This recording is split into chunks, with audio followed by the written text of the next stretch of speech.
Okay, thanks for speaking with us today, Professor Schuworth. Can you begin by telling us a bit about your current role? Yes, I am director of a research centre called the Prideaux Centre, which is a research centre in health professions education. And for us it's very important to make sure that we bring the best available evidence to our practice in education, and that we use our practical experiences to create new evidence in the literature. It's a group of roughly 30 researchers in a matrix structure, so they all have little bits, little appointments with the centre, and we focus very much on capacity building of research in the area. Thank you. So can you define what a program of study is for those who are not in Australia? Yeah, a program of study as a generic term is what other people would call the curriculum or the whole course, but it's basically the journey from start to end. And it's sometimes subdivided in little units which you could call modules or blocks or what have you, but the total of everything is the program of study. Thank you. So you're interested in programmatic assessment. Why do you believe that's an effective approach? I believe it's an effective approach because it produces more meaningful information about a student's or a learner's progress. And that meaningful information is important because if information is meaningful, the learner can use it to direct and steer and optimize their own learning. The learning institution can use it to optimize, steer and direct their educational processes, and society can use it to optimally make a decision whether somebody is fit for practice or in medicine a safe and independent practitioner. And I feel that our traditional ways of testing reduce throwaway information during the journey, and they reduce everything into pass-fail decisions, whereas if you could keep that information rich throughout the whole journey, it allows you to make better decisions. So how did you arrive at that conclusion?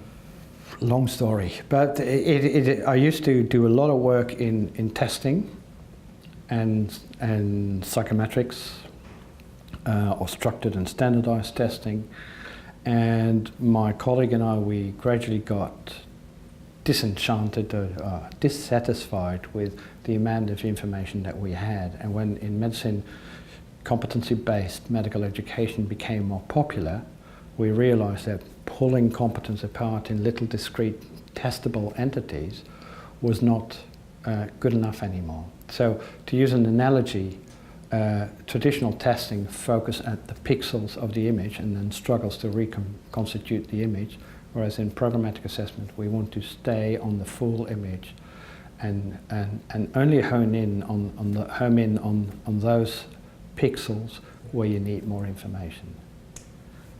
Can you give us some examples of effective programmatic assessment? Yes. The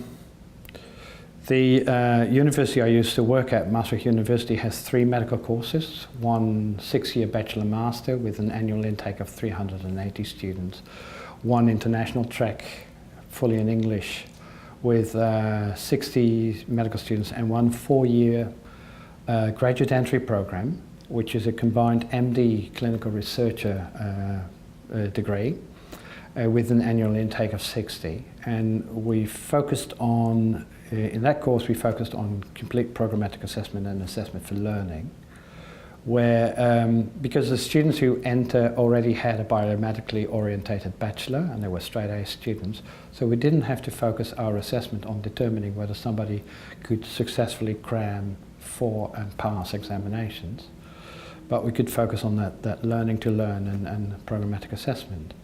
What we found is the first were the unsolicited responses, and that's very anecdotal, of our clinician supervisors who say that they could easily spot the difference between the students, because those students were inquisitive, self-regulated, constructive. They may not know a thing, but they certainly knew the next day. But more importantly, there is not a form of national testing, but there is a thing called progress testing in the Netherlands, which is a longitudinal, repeated test approach to the development of knowledge, and which is jointly produced by 6 out of 8 medical schools and jointly administered. So 4 times a year you've got 20 to 24,000 data points for comparison. And the students of that graduate entry program outperform the rest of the Netherlands by over a standard deviation. And that's only in the knowledge bit. So we're not talking, and there are many other things. It's not only about the knowledge, but it's specifically about how to analyze your own performance, how to set yourself actionable learning goals and make them happen. So it works very well. The biggest hurdle challenge at the moment is changing the thoughts about what's good assessment, so changing the culture. And that's where we're at, and that's where our research around the world is at. How does it impact, how do you manage cultural change and organisational change? Because what supports the challenge is the fact that people tend to teach the way they've been taught. But that's 30, 40 years ago often. And we don't practice medicine, we practice it 30 years ago, so why would we practice education? But that's the intuitive feeling. So why do you think classic modes of assessment like testing or examinations are a less effective approach? Firstly, because they reduce information, and we know that having information is incredibly important for decision making. So if we have to make high stakes decisions on very thin information, we make less good decisions than if we can base them on rich information. Secondly, because they focus very much on a one-time approach. So there's a one-off assessment rather than seeing the whole film. It's a snapshot approach. And you can optimize a snapshot, but it's still an N is 1 in terms of observations, even if you do it as well. So I'd rather have an N is 100 in terms of observations over time than 1. Thirdly, because they add up information that cannot be added up. So parts of an assessment are typically added up and used in a compensatory way because they're the same mode of assessment. Whereas all the literature tells us that things do not correlate well across content. They correlate much better across formats when the content is kept consistent. So it makes much more sense, and it's much more aligned with the evidence to add things, to triangulate things that focus on the same content across assessment formats than that focus on the same format within an assessment format. That's just contrary to the evidence in the literature. Fantastic. Can you comment on the students' reaction to this type of assessment? I mean, you're dealing with students who are used to high levels of examinations and testing.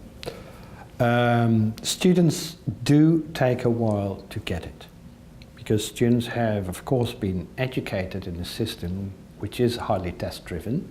I mean, ATARs, NAPLANs, what have you, but also the individual exams.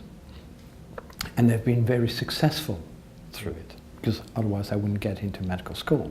So it's very difficult to make students aware that now they're entering a phase of their life where they will never be fully competent.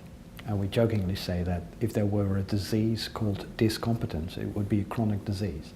Right? So, and it depends on, and it varies between students, and some students get it very quickly and thrive in the system, and some students need a couple of months before they finally get across, okay, you want me to write a reflection report or write something that you want to read, to I will make a reflection report and something that really benefits my own learning. Yeah. Thank you. So how should teaching staff begin the process of implementing this type of assessment across a program of study? Personally, I think you should work with, best work with an oil stain phenomena or an oil drop. So you start with small pilots. You make sure that all the logistic and administrative problems are solved. You make sure that your infrastructure supports the whole thing. You make sure that you develop some staff up to becoming efficient and effective learning coaches with a small pilot group of students. You learn and you gradually upscale. That may not always be doable for political reasons or for financial reasons, but in terms of dipping a toe in the water before you plunge in full scale seems the best approach. The reason why is we tend to think that you can just transplant something that works in another country in another organisational culture to your own country, your own organisational culture, but that's not how education works. Yep. That may be true for drugs or for pills or pharmacy. So statins works in Helsinki, so they will work in Adelaide. But it's not about education. Education has to be adapted to the local situation. Thanks. And finally, the programmatic view is becoming extremely popular in the way we look at higher education, or a whole of curriculum, a whole of degree approach. Should we take this programmatic view of other elements of higher education? Yes. The first one, logically, is to research. My field is medicine, and in medicine there is often the belief that one big bang study is going to reveal the whole truth, whereas a program or programmatically aligned series of studies using different methodologies and different research questions and different theoretical frameworks gives you a better view on the truth. And it's a similar way of thinking. And it should not only apply to higher education, to the students, it should also apply to higher education in terms of staff development. Again, the literature is quite adamant that surveys are the poorest way of collecting information about quality, and yet we insist that we just believe in a survey as a psychometric instrument to measure quality of education or quality of staff, whereas it's a much more multifaceted element. So programmatic staff development and programmatic capacity building and programmatic view on how to evaluate staff development would make much more sense than structured evaluation of teaching. Okay, thanks very much. You're welcome. That's great. Much appreciated. You're welcome. Thank you.